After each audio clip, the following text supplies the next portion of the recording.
നമസ്കാരം, ലൂസ് ടോക്കിലേക്ക് സ്വാഗതം. നമസ്കാരം, ലൂസ് ടോക്കിലേക്ക് ഒരിക്കൽ കൂടി സ്വാഗതം. എക്സിറ്റ് പോളും അതുപോലെ തന്നെ ബി അശോകിൻ്റെ സസ്പെൻഷനുമാണ് ഇന്ന് ഏറ്റവും അധികം ചർച്ച ചെയ്യപ്പെട്ടുകൊണ്ടിരിക്കുന്ന. ഇതിൻ്റെ രണ്ടിൻ്റെ ആഫ്റ്റർ ഇഫക്ട്സ് ആണ്. സസ്പെൻഷൻ, ഇന്നലെ സർവേ ഫലം പുറത്തു വരുന്നതിൻ്റെ പ്രതികരണങ്ങളും മറ്റു കാര്യങ്ങളും ഒക്കെ നമുക്ക് സർവേയിൽ നിന്ന് തന്നെ തുടങ്ങാം അല്ലേ? അതെ. അതായത് എക്സിറ്റ് പോൾ 10 ഏജൻസികളുടെ സർവേ ഫലങ്ങൾ വന്നു. എല്ലാവരും ഏകദേശ ധാരണ അതിനെക്കുറിച്ച് ആയിട്ടുണ്ട്. 10 ഏജൻസി സർവേ നടത്തി. 10 നേടി യു.ഡി.എഫ്.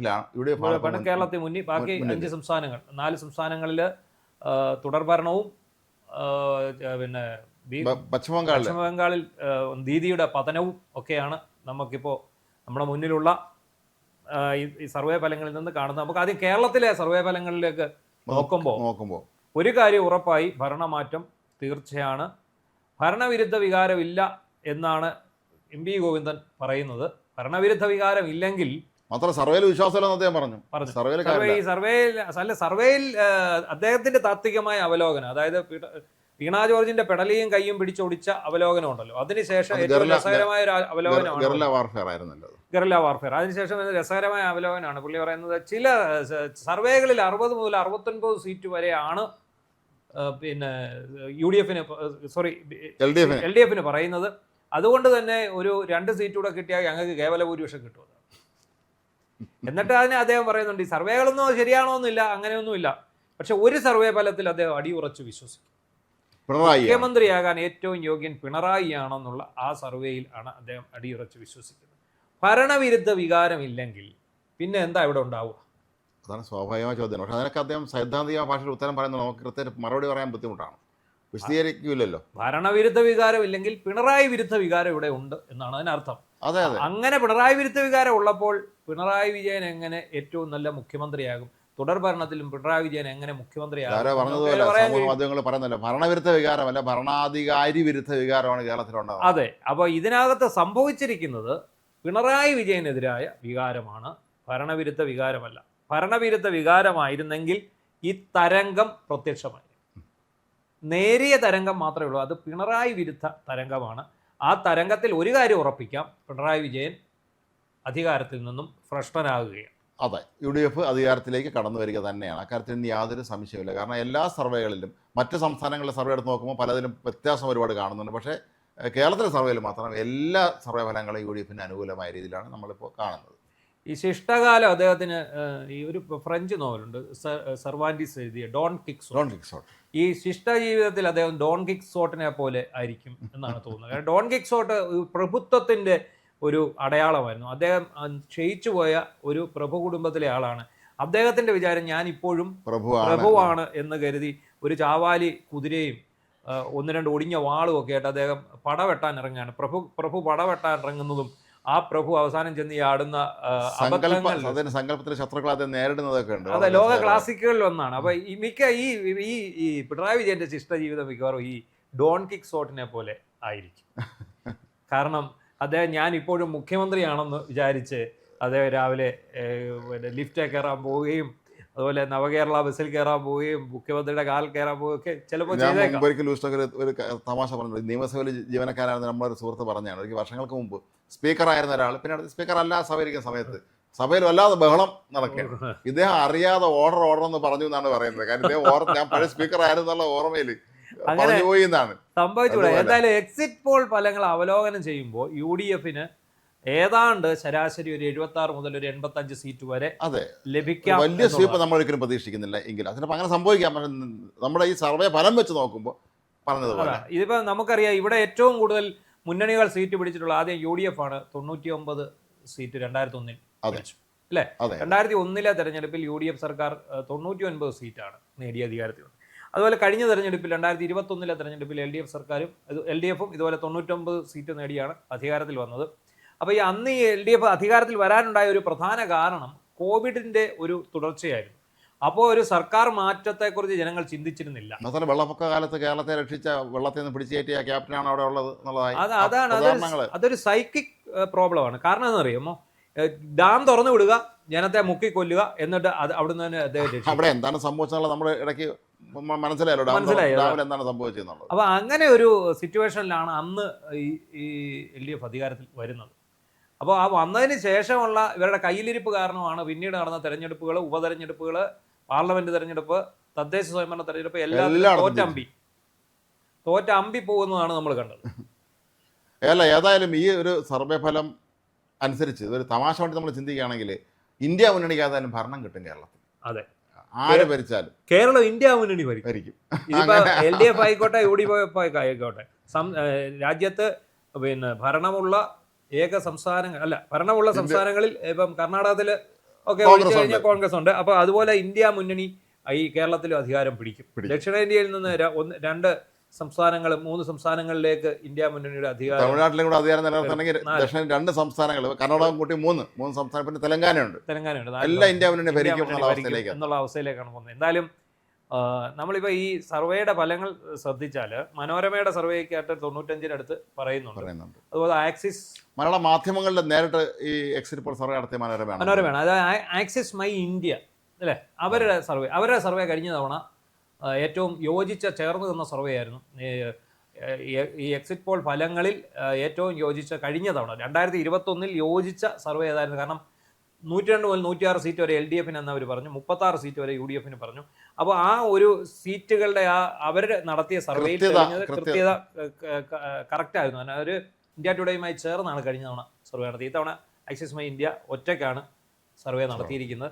അതിൽ അവരുടെ സർവേ ഫലം കേരളത്തിലത് വെച്ച് നോക്കുമ്പോൾ 90-ന് മേൽ സീറ്റിലേക്ക് കേരളത്തിൽ പോകും.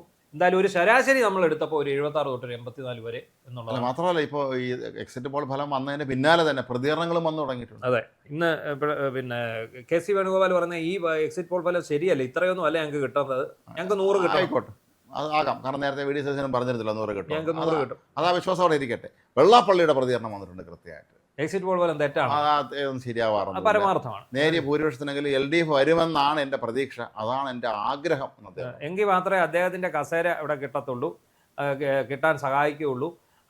എങ്കിലേ അദ്ദേഹത്തിന് ഈ SNDP ജനറൽ സെക്രട്ടറി സ്ഥാനത്ത് ഇരുന്നുകൊണ്ട് പിന്നെ അദ്ദേഹത്തിന്റെ ജീവിതം തുടർകാലം സ്വച്ഛന്ത മൃത്യു ആകണമെങ്കിൽ അവിടെ തന്നെ ഇരിക്കേണ്ടി വരും. അങ്ങനെയൊക്കെയുള്ള പിന്നെ ഒരു കാര്യമുണ്ട്, അത് LDF ആണെങ്കിലും UDF ആണെങ്കിലും പുള്ളി സുരക്ഷിതനാണ്. കാരണം ഇപ്പോഴും അവർ വിചാരിച്ചിരിക്കുന്നത്, ഈ നേതാക്കൾ വെറുതെയെങ്കിലും വിചാരിക്കുന്നു വെള്ളാപ്പള്ളി നടേശൻ ഈഴവ സമുദായത്തിൽ ആരോ ആണ്, സുകുമാരൻ നായർ സമുദായത്തിന്റെ മൊത്തം ആളാണ്. ഇങ്ങനെ തെറ്റിദ്ധരിക്കുന്നത് അത് ഈ രാഷ്ട്രീയക്കാരുടെ പൊതുവായൊരു തെറ്റിദ്ധാരണയാണ്. വെള്ളാപ്പള്ളി നടേശൻ എനിക്കെതിരെ പറഞ്ഞാൽ ആ സമുദായത്തിൽ എന്തോ സംഭവിക്കുമെന്നാണ്. വെറുതെയാണ്, ആരും ആ കാര്യത്തിൽ പേടിക്കേണ്ട. വെള്ളാപ്പള്ളി നടേശൻ പറഞ്ഞാൽ എന്ത് പറയുന്നു അതിന് നേരെ ഓപ്പോസിറ്റ് മാത്രം. തോൽപ്പിക്കാൻ ഇറങ്ങി ജയിച്ചു, വിഷ്ണുവിനെ തോൽപ്പിക്കാൻ ഇറങ്ങി, പണ്ട് KC വേണുഗോപാൽ തോൽപ്പിക്കാൻ ഇറങ്ങി, അവരെല്ലാവരും ജയിച്ചു. എന്തായാലും നമ്മളിപ്പോൾ ഈ ചിന്തിക്കേണ്ട ഒരു കാര്യമുണ്ട്, ഭരണം UDFന് കിട്ടുകയാണ്. അപ്പോൾ KC വേണുഗോപാൽ അടക്കമുള്ളവർ പ്രസ്താവനയുമായി രംഗത്ത് വന്നു. MV ഗോവിന്ദൻ ഭരണം കിട്ടുമെന്നുള്ള അവസാനവട്ട പ്രതീക്ഷ, മുഖത്ത് ചിരിയുണ്ടെങ്കിലും ഉള്ളിലറിയാൻ കിട്ടുകയില്ല എന്നുള്ള വിവരം. എങ്കിലും അദ്ദേഹം ന്യായീകരിക്കാവുന്നതോളം ഇത് ഈ പിന്നെ വെട്ടിയിട്ട തടി പോലെ വീണ് കാണും. മറ്റേ മരക്കാർ വെട്ടിയിട്ട വായത്തടി പോലെ കിടക്കുന്ന കണ്ടില്ല എന്ന് പറഞ്ഞ് ഇന്നലെ തന്നെ വീണ് കാണും, ഇന്നലെ വൈകിട്ട് തന്നെ. കാരണം അദ്ദേഹം ഒരുപാട് കാര്യങ്ങൾ ചെയ്തു വെച്ചിട്ടുണ്ട് ക്ലിഫ് ഹൗസിൽ. അദ്ദേഹത്തിന് സഞ്ചരിക്കാൻ ലിഫ്റ്റ് ഉണ്ട്, അദ്ദേഹത്തിന്റെ ദോഷം മാറാൻ പശുക്കളെ വളർത്താൻ ഗോശാലയുണ്ട്, പൂജാമുറിയുണ്ട്, അങ്ങനെ പല പല കാര്യങ്ങൾ അതിനകത്തുണ്ട്. പിന്നെ ഇതിന്റെ പേരിൽ ആഗോള അയ്യപ്പ സംഗമം നേടി കിട്ടിയ പുണ്യം, എത്ര കോടി രൂപ ചെലവഴിച്ചിട്ടാണ് അദ്ദേഹം ഈ പുണ്യമെല്ലാം നേടി നിൽക്കുന്നത്. അല്ല, ഇനി അദ്ദേഹത്തിന് പൂജാതി കാര്യങ്ങൾ കൂടുതൽ ശ്രദ്ധ കേന്ദ്രീകരിക്കാം. കാരണം പ്രധാനപ്പെട്ട പഴയകാല കമ്മ്യൂണിസ്റ്റ് ആചാര്യന്മാർ പലരും ജീവിതത്തിന്റെ അടുത്ത ഘട്ടത്തിൽ അവർ ആത്മീയമാർഗത്തിൽ തിരിഞ്ഞവരാണ്. അപ്പൊ മക്കൾ ഒരാൾ ഗുരുവായൂർ, ഒരാൾ തഞ്ചാവൂരും പോയി കൃത്യമായിട്ട് അവർ പൂജ നടത്തുന്നുണ്ട്. അപ്പം അദ്ദേഹത്തിന്റെ ശിഷ്ടകാലം അതായിരിക്കും. എന്തായാലും പ്രതിപക്ഷ നേതാവായി പിണറായി വിജയൻ വരില്ല. മുഖ്യമന്ത്രിയായി ഇരുന്നതിന് ശേഷം ഞാൻ പ്രതിപക്ഷ നേതാവാകാനോ ലജ്ജാകരം എന്നായിരിക്കും. കോളേജിൽ പഠിച്ചിട്ട് മെഡിക്കൽ സ്കൂളിൽ പഠിക്കുമെന്ന് പറഞ്ഞ അവസ്ഥയായിരിക്കും അദ്ദേഹം. പ്രതിപക്ഷ നേതാവാകാൻ പിണറായി വിജയൻ വരില്ല. പക്ഷേ പിന്നെ ഇവരുടെ നേതാക്കന്മാർ ഒന്നടങ്കം തോറ്റു തുന്നം പാടിയാൽ ആരാകും പ്രതിപക്ഷ നേതാവ്? സ്വാഭാവികമായ ഒരു ചോദ്യമാണ്. ഗവൺമെന്റ് ഹൗസിൽ ഇനി ആരായിരിക്കും താമസിക്കാൻ വരിക എന്നുള്ളതാണ്. ഇത്രയും നാൾ നമ്മൾ മുഖ്യമന്ത്രി സ്ഥാനത്തെ അടിയാണല്ലോ ചർച്ച ചെയ്തുകൊണ്ടിരുന്നത്.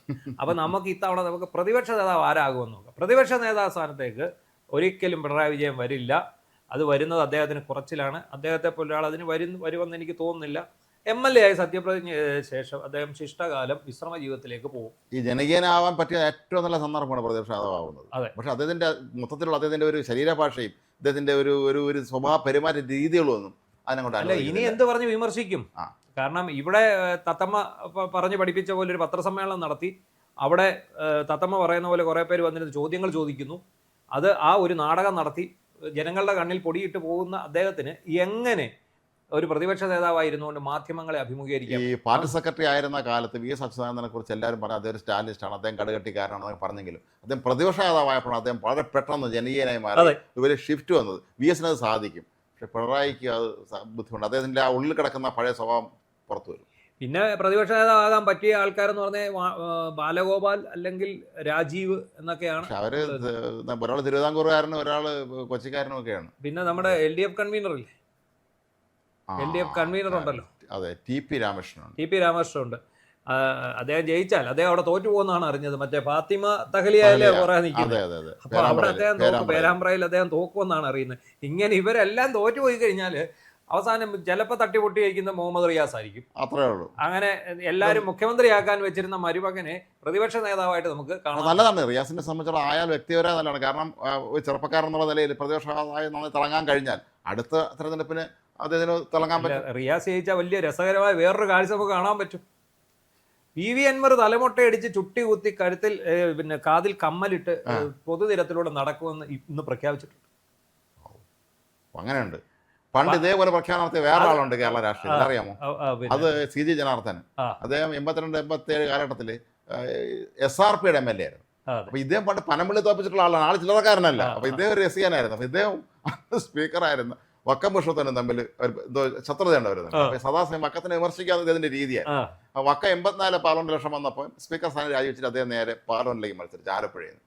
അപ്പം CG പറഞ്ഞു ജയിക്കില്ല എന്ന് പറഞ്ഞു. ആലപ്പുഴ ജയിക്കൊന്നുമില്ല, ഇനി ഇയാളെ ജയിക്കുകയാണെങ്കിൽ ഞാൻ തലമുട്ട അടിച്ചിട്ട് വരുമെന്നെന്തോ പറഞ്ഞു. ചുട്ടിന്ന് കുത്തി അത്രയും കടന്നു പോയില്ല, അങ്ങനെയൊക്കെ പറഞ്ഞു. പക്ഷെ അദ്ദേഹം വാക്ക് പാലിച്ചു. വക്കം ജയിച്ചു, CG ആ രീതിയിൽ വന്നു, മൊട്ടടിക്കാൻ എന്തോ ചെയ്തു. എന്തായാലും അദ്ദേഹം വാക്ക് പാലിച്ചു. അതുപോലെയാണ് നമ്മുടെ അതുപോലെ അമ്പുക്കവിന്റെ മാറ്റിക്കളയും. അമ്പുക്ക മാറ്റും, എന്തെങ്കിലും പറഞ്ഞ് അമ്പുക്ക മാറ്റും. അമ്പുക്ക രാഷ്ട്രീയ പ്രവർത്തനം അവസാനിപ്പിക്കുമെന്ന് പറഞ്ഞ ആളാണ് കഴിഞ്ഞ തവണ. അപ്പൊ അമ്പുക്ക എന്തായാലും മാറ്റിക്കളയും. എന്തായാലും പ്രതിപക്ഷ നേതാവ് ആരാകും എന്നുള്ളതാണ് ഇപ്പോൾ നമ്മളെ എല്ലാ ആരൊക്കെ ജയിക്കുമെന്ന് അറിഞ്ഞിട്ട് വേണം പ്രതിപക്ഷ നേതാവ് ആരാകും. കേരളത്തിന്റെ ആഭ്യന്തരമന്ത്രി ശക്തനായ ഒരു ആഭ്യന്തരമന്ത്രി നഷ്ടമാകും. അദ്ദേഹം മന്ത്രിസ്ഥാനം ഓൾറെഡി പറഞ്ഞിട്ടാണ് ഇങ്ങോട്ട് വന്നിരിക്കുന്നത്. ഞാൻ ജയിച്ചാൽ എന്നെ മന്ത്രിയാക്കണമെന്ന് പറഞ്ഞിട്ടുള്ളതാണ്. പിന്നെ അതേസമയം തന്നെ മുഖ്യമന്ത്രി സ്ഥാനത്തേക്ക് VD സതീശനുള്ള സാധ്യതകൾ ഏറുകയാണ്. ഇപ്പൊ മുസ്ലിം ലീഗ് അദ്ദേഹത്തിനെ പിന്തുണയ്ക്കുന്നുണ്ട് എന്നാണ് ഏറ്റവും കൂടുതൽ നമുക്ക് കഴിഞ്ഞ ദിവസങ്ങളിൽ തന്നെ സംഭവിച്ചിട്ടുണ്ടായിരുന്നു. KC വേണുഗോപാല് തിളപ്പിച്ചു വെച്ച വെള്ളം മിക്കവാറും എടുത്ത് മാറ്റിവെക്കേണ്ട ഒരവസ്ഥയായിരിക്കും. എനിക്ക് തോന്നുന്നു ഒരു ശ്രദ്ധ കേന്ദ്ര നേതൃത്വത്തിൽ കൂടുതൽ ശ്രദ്ധ കേന്ദ്രീകരിക്കാൻ ആയിരിക്കാം. ഒന്നും മാത്രമല്ല, എനിക്ക് തോന്നിയിട്ടുള്ളത് ഈ ലീഗുകാരെ സംബന്ധിച്ചിടത്തോളം അവർ പറഞ്ഞു കാണും ഈ 2 ബൈ-ഇലക്ഷൻ നടത്തണം KC ആകുമ്പോൾ. അതാണ് ഏറ്റവും വലിയൊരു വിഷയം. KC രാജിവെക്കുന്ന പാർലമെന്റ് സീറ്റിലേക്കും പിന്നെ അദ്ദേഹം ഇനി മത്സരിക്കാൻ പോകുന്ന അസംബ്ലിയിലേക്ക് ജനങ്ങളുടെ അവമതിപ്പുണ്ടാക്കും. മുസ്ലിം ലീഗ് ശക്തമായിട്ട് നിൽക്കുകയാണ് VD സതീശന് വേണ്ടി. മുസ്ലിം ലീഗിനെ പിണക്കിക്കൊണ്ട് കോൺഗ്രസിന് മുന്നോട്ട് പോകാനും സാധിക്കില്ല. ആ സാഹചര്യത്തിൽ VD സതീശൻ തന്നെ മുഖ്യമന്ത്രിയായി വരാനുള്ള സാധ്യത വളരെ ഏറുന്നുണ്ട്. സതീശന്റെ പിന്നെ തട്ടകത്തിൽ കൊണ്ട് ഫ്ലെക്സ് ബോർഡ് വെച്ച രമേശ് ചെന്നിത്തലയുടെ കാര്യം എന്താകും എന്നുള്ളതാണ് നമുക്ക് കണ്ടറിയേണ്ടത്. എനിക്കൊന്നും അദ്ദേഹത്തിന് AICC ജനറൽ സെക്രട്ടറി ആക്കാം, അങ്ങനെ എന്തെങ്കിലും. അവിടെ KC വേണവരുണ്ടല്ലോ ഓൾറെഡി. അതെ, അങ്ങനെ ഒരു വിഷയമുണ്ട്. അല്ല, എങ്കിൽ പോലും കേരളത്തിലെ കോൺഗ്രസ് രാഷ്ട്രീയത്തിൽ അങ്ങനെയാണെങ്കിൽ അത് വലിയൊരു ഷിഫ്റ്റ് ആയിരിക്കും സംഭവിക്കുക. ഒരു പുതിയ അധികാര കേന്ദ്രം അവിടെ രൂപം കൊള്ളും. കോൺഗ്രസിലെപ്പോഴും അങ്ങനെയാണല്ലോ. ചുരുക്കി പണിഞ്ഞ ഇതോടുകൂടി അടുത്തൂൺ പറ്റുകയാണ് പിണറായി വിജയൻ. പണി തീർന്നു, അടിത്തൂൺ പറ്റുകയാണ് പിണറായി വിജയൻ രാഷ്ട്രീയത്തിൽ. 1970 അദ്ദേഹം ആദ്യം MLA ആയത്. പിന്നെ പലതവണ അദ്ദേഹം MLA ആയി, മുഖ്യമന്ത്രിയായി, പാർട്ടി സെക്രട്ടറിയായി, CPM നേതാവിനാകാൻ പറ്റി, ദേശീയ സെക്രട്ടറി കൂടെ ആകാൻ പറ്റും. ഏകാധിപതിയുടെ പതനം എന്ന് നമുക്കതിനെ വിശേഷിപ്പിക്കാം. അങ്ങനെ വിശേഷിപ്പിച്ചുകൊണ്ട് നമ്മൾ മറ്റ് സംസ്ഥാനങ്ങളിലെ എക്സിറ്റ് പോളിലൂടെ ഒന്ന് ഓടിച്ചു നോക്കുമ്പോൾ തമിഴ്നാട്ടിൽ വിജയ് മുഖ്യമന്ത്രിയാകുമോ? എനിക്ക് തോന്നുന്നില്ല. ഒരു സർവേ, അത് ആക്സിസ് ഇന്ത്യ സർവേയിലാണ് അദ്ദേഹം മുഖ്യമന്ത്രിയാകുക. കാരണം ഒറ്റയ്ക്ക് ഭൂരിപക്ഷം ലഭിക്കില്ല. പിന്നെ എന്തായാലും അവിടെ ADMK NDA മുന്നണി ഉണ്ട്. അവരുടെ പിന്തുണ അദ്ദേഹം തേടുമോ എന്നുള്ളത് നമുക്കറിയില്ല. കോൺഗ്രസിന് എത്ര സീറ്റ് കിട്ടുമെന്നറിയില്ല. കേവല ഭൂരിപക്ഷത്തിനടുത്ത് സീറ്റുകൾ പിടിക്കുമെന്നാണ് പറഞ്ഞിരിക്കുന്നത്. പക്ഷേ ആ ഒരൊറ്റ സർവേയിൽ മാത്രമാണ് അത്രയും വലിയ വാരിക്കൊരു സീറ്റ് കൊടുത്തിരിക്കുന്നത്. ബാക്കിയുള്ളിടത്തൊക്കെ 10, 15, 30, 60 ഒക്കെ ഉള്ളൂ. ചുരുക്കി പറഞ്ഞാൽ അവർ 50, 60 ഇടയ്ക്ക് പിടിച്ചാൽ എൻ്റെ ഒരു വിശ്വാസം അവിടെ DMK തിരിച്ചു വരുമെന്ന് തന്നെയാണ്. DMK തിരിച്ചു വരുമെന്നല്ല, DMK ഭരണം തുടരും. ADMK NDA സഖ്യം വെറുതെ കാര്യമില്ലാത്ത അവസ്ഥ. കാരണം അവിടെ അണ്ണാമല ഇറക്കി നോക്കിയിട്ടൊന്നും ബി ജെ പിക്ക് അവിടെ ഒന്നും ചെയ്യാൻ അണ്ണാമല അവർ അവസാനം ഒതുക്കി. അതാണ്. അയാൾ ഒരു നല്ല നേതാവായിരുന്നു, ഒരു തീപ്പൊരി കക്ഷിയായിരുന്നു. പക്ഷെ അത് ഈ തമിഴ്നാട് രാഷ്ട്രീയത്തിലെ ബി ജെ പിക്ക് അല്ലെങ്കിൽ കോൺഗ്രസിനോ ഒന്നും ഇനി അങ്ങോട്ട് ഒറ്റയ്ക്കൊന്നും ചെയ്യാൻ പറ്റില്ല. ഈ ADMK ആയിട്ടൊക്കെ തന്നെ അഡ്ജസ്റ്റ് ചെയ്ത് പോയാലേ കാര്യം നടക്കുള്ളൂ. അതല്ലാതെ ഒറ്റയ്ക്ക് നേടാന്നൊക്കെയുള്ള സങ്കല്പം മാത്രം. അത് കേരളത്തിലും തമിഴ്നാട്ടിലും ഈ പ്രാദേശിക തലത്തിൽ അവർക്ക് ഇവിടെ തന്നെയാണ് നമുക്കറിയാം BJP വന്നിട്ട് സഖ്യം പിടിച്ചിരിക്കുന്ന കക്ഷികൾ. ഒന്ന് ഒരു BDJs തട്ടിക്കൂട്ട് കക്ഷി, അതായത് വെള്ളാപ്പള്ളി നടേശന് ജയിലിൽ പോകാതിരിക്കാൻ വേണ്ടി, കേന്ദ്ര സർക്കാർ പൊക്കാതിരിക്കാൻ വേണ്ടി തട്ടിക്കൂട്ടി ഒരു പാർട്ടി. പിന്നെ ഉള്ളത് 2020 ആണ്. 2020 ഒരു കാരണവശാലും BJPയുടെ ഘടകകക്ഷിയായിട്ട് 2020-കാർ പോലും അംഗീകരിക്കാത്ത ഒരവസ്ഥയാണ്. പിന്നെ വന്നതല്ലേ ഈർക്കിലി പാർട്ടികൾ. അതിനിടയ്ക്ക് ഹം പാർട്ടി എന്ന് പറഞ്ഞ് ഒരു ക്രിമിനലിന്റെ നേതൃത്വത്തിൽ ഒരു പാർട്ടി ഉണ്ടാക്കി NDAയിൽ സീറ്റ് ചോദിച്ച് വന്നായിരുന്നു. അവരെ ഒഴിവാക്കിയത് NDAക്ക് വളരെയധികം. ഒരുപാട് പേര് ഇവിടെ ഫോൺ ചെയ്തിട്ട് പറയുന്നുണ്ട് ഞാൻ NDA ഘടകകക്ഷിയാണ്. നമ്മൾ കേട്ടില്ലാത്ത ഏതൊക്കെ പ്രാദേശിക പാർട്ടികൾ ആരെന്ന് നമുക്കും അറിയില്ല.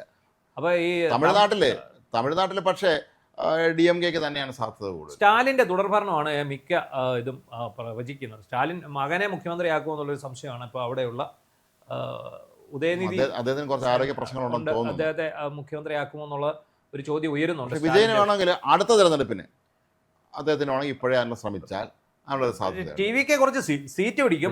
വിജയ് വലിയ ഭൂരിപക്ഷത്തിൽ ജയിക്കും. TVK സീറ്റ് പിടിക്കും, അധികാരത്തിൽ വരും എന്നുള്ള കാര്യത്തിൽ നമുക്ക് സംശയമുണ്ട്. പക്ഷേ സർവേ നടത്തിയ ടീം, അതായത് ഈ ആക്സിസ് മൈ ഇന്ത്യ എന്ന് പറയുന്നത് അവരുടെ സർവേ ഫലങ്ങളിൽ ഒരുപാട് വിജയ ശതമാനം ഏറെക്കുറെ കറക്റ്റായിട്ട് വന്നിട്ടുണ്ട് മുമ്പ്.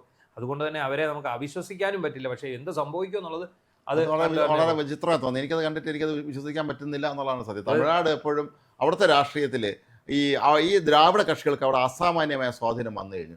കോൺഗ്രസിന്റെ കയ്യിരിപ്പുണ്ട് സംഭവിച്ചത്. കോൺഗ്രസ്സുകാർ പണ്ട് തമിഴ്നാട്ടിലിരിക്കുന്ന അവസാനത്തെ കോൺഗ്രസ് മുഖ്യമന്ത്രി കാമരാജായിരുന്നു.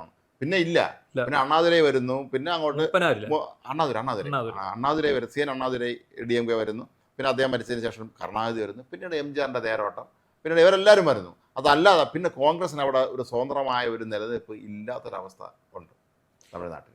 അപ്പം തമിഴ്നാട്ടിലെ എന്തായാലും സ്റ്റാലിന്റെ തുടർഭരണം നമുക്ക് കാണാം. TVK എത്ര സീറ്റ് പിടിക്കും എന്നുള്ളത് മാത്രമാണ് നമ്മൾ അത് നോക്കിയാൽ മതി. അത് മാത്രമേ. പുതുച്ചേരിയിൽ NRC NDA സഖ്യം വരുമെന്നാണ് പറയുന്നത്. അത് അവർ മൃഗീയ ഭൂരിപക്ഷമാണ്. എല്ലാ കേന്ദ്രഭരണ പ്രദേശമാണ്. കൂടുതൽ ചർച്ച ചെയ്തിട്ട് കാര്യമില്ല. പക്ഷെ നമ്മൾ ചർച്ച ചെയ്യേണ്ട ഒരു സ്ഥലമുണ്ട്, ബംഗാൾ. പശ്ചിമ ബംഗാളിൽ ദീദിയുടെ വലിയ 15 വർഷത്തെ 3 ടേം കഴിഞ്ഞു. ഇത് അപ്പം ദീദിയുടെ ആ ഒരു വാഴ്ചയ്ക്ക് അന്ത്യം കുറിക്കുകയാണ്. അങ്ങനെയാണെങ്കിൽ പിണറായിയുടെ അവസ്ഥയായി പോകും ദീദിക്ക്. എല്ലാ കാര്യങ്ങളും ഏകാധിപതി സ്വഭാവം ജനം അടുത്തു. ജംഗിൾ രാജാണ് അവിടെ നടക്കുന്നത്. അവിടെ പാവങ്ങളെ ബലാത്സംഗം ചെയ്യുന്നു, പാവപ്പെട്ട സ്ത്രീകളെ ബലാത്സംഗം ചെയ്യുന്നു, വലിയ അക്രമം നടക്കുന്നു, ഗുണ്ടായിസം നടക്കുന്നു.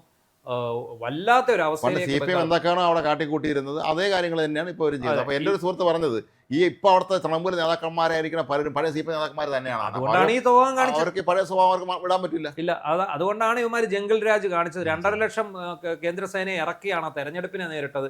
ഇത്തവണ എന്തിനേറെ പറയുന്നു, CPM-കാർ ഒരു പ്രകടനം നടത്തിയത് പോലും കേന്ദ്രസേനയുടെ പിന്നെ SIR അവിടെ വലിയ ഘടകമാണ്. SIR ഘടകമായി മാറും. കാരണം ഈ ബംഗ്ലാദേശിൽ നിന്നും മറ്റുമൊക്കെ അവിടെ ഇറക്കുമതി ചെയ്ത് ഈ പൗരത്വം കൊടുത്ത് ഉണ്ടായിരുന്ന വ്യാജ സർട്ടിഫിക്കറ്റ് ഉണ്ടായിരുന്ന പലരും വോട്ട് ചെയ്യാൻ കഴിഞ്ഞില്ല എന്നുള്ള സത്യം. അങ്ങനെ അതുകൊണ്ട് തന്നെ ഇക്കുറി അവിടെ BJP-യുടെ ഭരണം വരുമെന്നാണ് കാണുന്നത്. കാരണം ജനം മടുത്തു. നമ്മൾ പ്രതികരിക്കും. ഇപ്പൊ തന്നെ കേരളത്തിലെ കാര്യം തന്നെ നോക്കിയാൽ തന്നെ അറിയാം. ജനം മടുത്തു. 10 വർഷം കൊണ്ട് പിണറായി വിജയൻ എന്ന് പറയുന്ന അയാളുടെ അധാർമിക പ്രവർത്തികൾ കൊണ്ട് തന്നെ ജനം മടുത്തു നിൽക്കുന്നു. ഇതേ അവസ്ഥ തന്നെയാണ് ബംഗാളിലുള്ളത്. അത് ദീദിയല്ല, ആരാന്ന് പറഞ്ഞാൽ ഇന്ത്യയിലെ നമ്മളെ കേരളം പോലെ ഏറ്റവും രാഷ്ട്രീയ അവബോധമുള്ള ഒരു സംസ്ഥാനമാണ് ബംഗാൾ എല്ലാ കാലത്തും. അതിന്റെ ഒരു ഭാഗമായിട്ടായിരുന്നു ഇപ്പം കോൺഗ്രസ്സുകാർ ഭരിക്കും. സിദ്ധാർത്ഥ ശങ്കറയുടെ കോൺഗ്രസ് മന്ത്രിസഭ അതിഭീകരം അടിയന്തരാവസ്ഥ കാലത്തൊക്കെ നടത്തിയ ക്രൂരതയ്ക്ക് കൈ കണക്കും. അത് കഴിഞ്ഞപ്പോൾ ജനങ്ങൾക്ക് മനസ്സിലായി ഇനി ഇവരെ വെച്ചിട്ട് കാര്യം. അങ്ങനെ ജ്യോതി ബസുവിന് 77 CPM വന്നത്. പിന്നീട് സിദ്ധാർത്ഥ ശങ്കറെ എത്രയോ ഭേദം എന്ന് ഈ നാട്ടുകാരെ കൊണ്ട് പറയിക്കുന്ന രീതിയിൽ ഈ CPM ഭരണം വന്നു. അതാണ് സംഭവിച്ചത്. അത് കഴിഞ്ഞ് പിന്നീട് ദീദി വന്നപ്പോൾ അത് അതിനേക്കാളും ഭയങ്കരമായി. അപ്പോൾ ഇനിയിപ്പോൾ BJP-ക്ക് ഒരു അവസരം കൊടുത്തു നോക്കാം. ഒന്നുമില്ലെങ്കിൽ അവരെങ്കിലും നേരെ ചൊവ്വ ഭരിച്ച് കാണിക്കുമോ എന്ന് നോക്കാം, പരീക്ഷിക്കാൻ ജനം വിചാരിക്കും. എന്തായാലും ദീദിയുടെ പതനം ആസന്നമായി കഴിഞ്ഞു. അപ്പോൾ അതിനുശേഷം നമ്മൾ ആസാമിലേക്ക് പോകുമ്പോൾ തുടർഭരണമാണ്. അവിടെ തുടർഭരണമാണ്. അവിടെ എതിർകക്ഷികളില്ല. ഇന്ത്യയുടെ നമ്മൾ മനസ്സിലാക്കണം, ആസാം ഹിതേശ്വർ സൈക്കിയെ പോലെയൊക്കെയുള്ള എത്രയോ പ്രമുഖരായ ആളുകൾ കോൺഗ്രസ് നേതാക്കളുടെ മുഖ്യമന്ത്രിയും വൻ ഭൂരിപക്ഷത്തോട് ഭരിച്ച സംസ്ഥാനമാണ് കോൺഗ്രസ്. അതൊന്നും ഇല്ലാതായി. ഇപ്പോഴത്തെ മുഖ്യമന്ത്രി പോലും പഴയ കോൺഗ്രസ്സുകാരനാണെന്നുള്ള കാര്യം നമ്മൾ ഓർക്കുകയും വേണം. അപ്പോൾ ആസാമിലും അങ്ങനെയാണ്. ഇനി നമുക്ക് കേരളത്തിലേക്ക് വന്ന വലിയൊരു വെടി ഇന്നലെ പൊട്ടിച്ചിട്ടുണ്ട്. ഡോക്ടർ ബി അശോക് മുതിർന്ന IAS ഉദ്യോഗസ്ഥൻ, കൃഷി വകുപ്പിന്റെ പ്രിൻസിപ്പൽ സെക്രട്ടറി ഒക്കെ ആയിരുന്നു അദ്ദേഹം. ഇപ്പം കാർഷിക VC ആണ്. സൈനിക ബോർഡിന്റെ വകുപ്പിന്റെ അഡീഷണൽ ചീഫ് സെക്രട്ടറി അല്ല പ്രിൻസിപ്പൽ സെക്രട്ടറിയാണ് അദ്ദേഹം. എന്തായാലും അശോക് പറഞ്ഞത് ഇന്നലെ അശോകിനെ സസ്പെൻഡ് ചെയ്യുന്നു. അശോകിനെ സസ്പെൻഡ് ചെയ്യാനുള്ള കാരണങ്ങളിൽ ഒരു പ്രധാനപ്പെട്ട കാരണം മറുനാടൻ മലയാളിക്ക് തന്ന പോഡ്കാസ്റ്റാണ്. മറുനാടൻ മലയാളിയിൽ അദ്ദേഹം തന്ന പോഡ്കാസ്റ്റിൽ അദ്ദേഹം സർക്കാരിലെ കൊള്ളരുതായ്മകൾ മുഴുവൻ തുറന്നു പറഞ്ഞിരുന്നു. അതിനുശേഷം മറ്റു പല ചാനലുകളിലും അദ്ദേഹം പോയി കാര്യങ്ങൾ തന്നെ പങ്കെടുത്തു. അതിലെല്ലാം ഉപരി അദ്ദേഹം ചാനലുകളുടെ അന്തിച്ചർച്ചയിലും ക്ഷണിതാവായിട്ട് പങ്കെടുത്തു. ഇതെല്ലാം സർവീസ് ചട്ടങ്ങളുടെ ലംഘനമാണ് എന്ന് കണ്ടിട്ടാണ് അദ്ദേഹം സസ്പെൻഡ് ചെയ്തത്.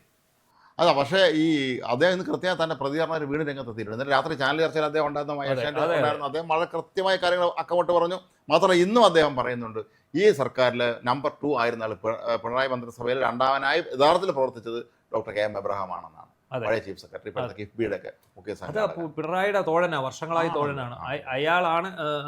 ഈ പിണറായിക്ക് വേണ്ടി ഇത്രയും കാലം ഭരിച്ചുകൊണ്ടിരുന്നത് എന്നാണ് പറഞ്ഞത്. മാത്രമല്ല ഡോക്ടർ അശോക് വളരെ കൃത്യമായി പുറത്ത് പറഞ്ഞൊരു കാര്യം, 40,000 കോടിയുടെ കടമാണ്. അതായത് ഈ കടമുണ്ടായിട്ട് നിൽക്കുന്ന സമയത്താണ് കിഫ്ബിയിൽ നിന്ന് 250 കോടി എടുത്ത് എൻ്റെ ഫുൾ ഫിഗർ നാട് മുഴുവൻ വെച്ചത്. LDF ഭരണം തുടരട്ടെ എന്നും പറഞ്ഞു. അല്ലാതെ LDF അല്ലാതെ മറ്റാര് എന്നുള്ള ആ ഒരു സംഭവം മുന്നോട്ട് കൊണ്ടുവന്നത്. അപ്പോൾ ഇന്നലെ അശോക് ഏഷ്യാനെറ്റ് ന്യൂസ് ചർച്ചയിൽ പറഞ്ഞിരിക്കുന്ന കാര്യങ്ങൾ ഞെട്ടിക്കുന്നതാണ്. ഇന്ന് സോഷ്യൽ മീഡിയ വൈറലാണ് സംഭവം, വളരെ വൈറലാണ്. അപ്പോൾ എല്ലാവരും ചോദിക്കുന്നത്, അന്തംഗമികളെല്ലാം വന്ന് ചോദിക്കുന്നത്, ഇയാൾക്കിത് പറയാൻ എന്താണ് അധികാരം, ഇയാൾക്കിത് പറയാൻ പറ്റുമോ, അയാൾക്ക് എന്ത് അധികാരമായിക്കോട്ടെ, അദ്ദേഹം പറയുന്നത് സത്യമാണോ? പൗരനാണല്ലോ അടിസ്ഥാനപരമായി. അല്ല, ഈ ബ്യൂറോക്രസിയുടെ ഇടനാഴിയിലൂടെ സഞ്ചരിക്കുന്ന ഒരാളാണ് അയാൾ. മുതിർന്ന IAS ഉദ്യോഗസ്ഥനാണ്. അയാൾക്ക് അറിയാവുന്ന പോലെ വേറെ ആർക്കും അറിഞ്ഞുകൂടാ. 2021 കോവിഡിന്റെ ഒറ്റ പശ്ചാത്തലത്തിൽ മാത്രമാണ് പിണറായി വിജയൻ തുടർഭരണം നേടിയത്. അല്ല അദ്ദേഹത്തിന്റെ ഒന്നാം പിണറായി സർക്കാരിന്റെ വലിയ തേനും പാലും എടുക്കുന്ന ഭരണത്തിന്റെ ഗുണമായിട്ടൊന്നും സോഷ്യൽ എഞ്ചിനീയറിംഗ് നടത്തി. അതാണ് പറഞ്ഞത്. ഈ സോഷ്യൽ എഞ്ചിനീയറിംഗിലൂടെ പൊതുജനങ്ങളുടെ വിശ്വാസം ആർജിച്ച് പൊതുജനങ്ങളുടെ കണ്ണിൽ പൊടിയിട്ട് ഒരു അധികാരത്തിൽ വന്നു. അധികാരത്തിൽ വന്നതിന് ശേഷം ഈ നാട് കണ്ട ഏറ്റവും മോശം ഭരണം കാഴ്ചവെച്ചു. കേരളം കണ്ട ഏറ്റവും മോശം മന്ത്രിസഭ ഏതാണെന്ന് ചോദിച്ചാൽ അത് ഒരു സംശയം വേണ്ട. പിണറായി 2 മന്ത്രിസഭയാണ്. പിണറായി 1 മന്ത്രിസഭയിൽ പിണറായിക്ക് അത്ര പിടിയില്ലായിരുന്നു. പിടിയെന്ന് പറഞ്ഞാൽ മിടുക്കന്മാര് മന്ത്രിമാരുണ്ട്. അതിപ്പോ G സുധാകരനെ ഒന്നും വകുപ്പിൽ കൈയിട്ട് വരാൻ പറ്റില്ല. അതുപോലെ തോമസ് ഐസക്കിനോട് പുള്ളിക്ക് അങ്ങനെ കയറി പറയാൻ സാധിക്കില്ല. അങ്ങനെ അതുപോലെ തന്നെ KK ശൈലജയെ ഒതുക്കാൻ നോക്കിയെങ്കിലും അവര് PR വർക്കിലൂടെ ഇയാളെക്കാൾ നല്ല PR വർക്ക് ആയതുകൊണ്ട് അവർ കയറി വന്നു. CPIയിലും അവര് കുറച്ച് സീനിയേഴ്സ് ആയിരുന്നു അന്ന് മന്ത്രിയായി. പുതുമുഖങ്ങളാണ്. അത് കാരണം അങ്ങനെ ഒരു പ്രശ്നം സംഭവിച്ചു. എന്താണെങ്കിലും B അശോകിന്റെ ആ ഒരു തുറന്നു പറച്ചിൽ അത് വളരെ രൂക്ഷമായ ഒരു കാര്യമാണ്. അത് കാരണം അദ്ദേഹത്തിന് തുറന്നു പറയാൻ കഴിയുമല്ലോ. ഈ അധികാരത്തിന്റെ ഏറ്റവും അടുത്ത് നിൽക്കുന്ന, ശരിക്കും പറഞ്ഞാൽ നമ്മൾ മലയാറ്റൂരിന്റെ യന്ത്രം നോവൽ അല്ലെങ്കിൽ അദ്ദേഹത്തിന്റെ സർവീസ് സ്റ്റോറി വായിക്കുന്നത് മനസ്സിലാവും. ഈ രാഷ്ട്രീയക്കാർ എല്ലാ കാര്യത്തിനും ആശ്രയിക്കുന്ന ഈ ഉദ്യോഗസ്ഥന്മാരെയാണ്. ഇവർക്കെല്ലാം പ്രലോഭനങ്ങൾ കൊടുക്കുമല്ലോ. നിങ്ങൾ റിട്ടയർ ചെയ്ത് കഴിഞ്ഞാൽ ഇന്ന സ്ഥലം. ഇപ്പോഴും സർക്കാരിനെ സേവിച്ച് ദാഹം തീരാത്ത എത്രയോ റിട്ടയർഡ് IASകാരുണ്ട്. ഇപ്പോഴും അവർ കസേര ഇരിക്കുകയാണ്. അതെ, ഇപ്പം ബെഹ്റ, ഈ പറഞ്ഞ KM എബ്രഹാം, ജോയ്, ഇപ്പൊ തന്നെ റവട ചന്ദ്രശേഖരൻ തുടർച്ച കൊടുത്തിരിക്കുകയാണ്. B സന്ധ്യ DGP ആയിരുന്നു. അവർക്ക് പോലീസ് എന്തോ പദവി. ഇവരൊക്കെ സർക്കാരിനെ സേവിച്ചാലും ആഗ്രഹം തീരുമല്ലോ ഒരിക്കലും. സേവിച്ച് ഇങ്ങനെ. ഈ അശോക് പറഞ്ഞതിൽ നമ്മൾ ശ്രദ്ധിക്കേണ്ട ഒരു കാര്യമാണ്, നവകേരള യാത്ര എന്ന പേരിൽ പൊതുജനത്തിന്റെ 50-60 കോടിയാണ് ഇവർ ധൂർത്തടിച്ചത്. നവകേരള യാത്രയുടെ പേരിൽ ആ 50-60 കോടി ധൂർത്തടിച്ചത് എന്ന് സർക്കാർ ഓർഡർ ഇറക്കിയെന്ന്. ഇവർക്ക് ഭക്ഷണം അറേഞ്ച് ചെയ്യാൻ ക്വാറി മുതലാളിമാരിൽ നിന്നും മാഫിയകളിൽ നിന്നും പണം പിരിക്കാൻ പറഞ്ഞിട്ട്, മയക്കുമരുന്ന് ലഹരി മരുന്ന് മാഫിയകളിൽ നിന്നും പണം പിരിക്കാൻ പറഞ്ഞ് സർക്കാർ ഓർഡർ ഇറക്കിയെന്നാണ് B അശോക് പറഞ്ഞത്. 1 കിലോ നെയ്മീന്റെ വില ഇപ്പൊ നമുക്ക് അറിയാമല്ലോ. പേർക്ക് നെയ്മീൻ കൊടുക്കണമെങ്കിൽ 20 എത്രയാവുന്ന ആലോചിച്ചു. നെയ്മീനിലേക്ക് ദൂരെ അറിയും, ഭക്ഷണം ദൂരെ അറിയും. അല്ല, അണ്ടിപ്പരിപ്പ് പാലിനകത്തിട്ട് കുതിർത്ത് കൊടുക്കണം. അവരുടെ തീറ്റ 20 പേര് പോകുന്നു. എന്തിനാണ്? ജനത്തെ സേവിക്കാൻ. വലിയ ഒരു AC ബസ്സിൽ നാട് മുഴുവൻ ഇളക്കി പറിച്ച് മുന്നിൽ വനിക്കുന്നവരെ മൊത്തം തട്ടിയെറിഞ്ഞ് എതിർക്കാൻ വരുന്നവർക്ക് നേരെ രക്ഷാപ്രവർത്തനം നടത്തി ആഡംബരമായിട്ട്. ഇതിന്റെ പണം എവിടുന്ന് കണ്ടെത്തി? സർക്കാർ ഖജനാവിൽ നിന്ന് ചെലവാക്കിയത് കൂടാതെ സർക്കാരിന്റെ എന്താ പറയുന്നത്, അധികാരം ദുർവിനിയോഗം ചെയ്ത് കളങ്കിത വ്യക്തിത്വങ്ങളിൽ നിന്ന് പണം പിരിച്ച് അവർ ഈ നാടിലൂടെ തെക്കും വടക്കും ഓടി. അത് ലോക കേരള സഭ നടത്തി. നമ്മുടെ ഗൾഫിലും അമേരിക്കയിലും ഒക്കെ ഉള്ള എല്ലാവരും വിളിച്ചു വരുത്തി. എന്താണ് ഈ സഭ? ആഗോള അയ്യപ്പ സംഗമം എന്ന് പറഞ്ഞാൽ ധൂർത്ത് ആർക്ക് വേണ്ടിയായിരുന്നു? പിണറായി വിജയന്റെ വഴിപാട് നടത്താൻ വേണ്ടി ചെയ്ത കാര്യങ്ങളാണ്. അയാളുടെ ദോഷങ്ങൾ ഒഴിവാക്കാൻ വേണ്ടി ചെയ്ത. എന്താണെങ്കിലും B അശോകിന്റെ ആ പ്രസ്താവന, B അശോക് നടത്തിയ ആ ഒരു എന്താ പറയുന്നത്, ഇന്നലെ നടത്തിയ വെളിപ്പെടുത്തൽ, ആ വെളിപ്പെടുത്തൽ ഈ നാടിനെ ഞെട്ടിക്കുന്നതാണ്. അതിന് എത്ര ചട്ടലംഘനമാണെന്ന് പറഞ്ഞാൽ പോലും അളമുട്ടിയാൽ ചേരയും കടിക്കും എന്ന് ഉള്ള ആ ഒരു ഇത് കൊണ്ടാണ് അദ്ദേഹത്തിന് പറയേണ്ടി വന്നത്. IAS ഉദ്യോഗസ്ഥന്മാർ നാട്ടിലുള്ള വളരെ അപൂർവം പേരേ ഉള്ളൂ. അതിലൊരാൾ ഡോക്ടർ ബി അശോകാണ്. എന്തായാലും ബി അശോകിന്റെ തുറന്നു പറച്ചിൽ കേരളം ഞെട്ടി. അന്തംഗമികളെല്ലാം ഇയാൾക്ക് പറയാൻ എന്താ, ഇയാൾ സർവീസിലിരിക്കുമ്പോൾ ഇത് പറയാമോ?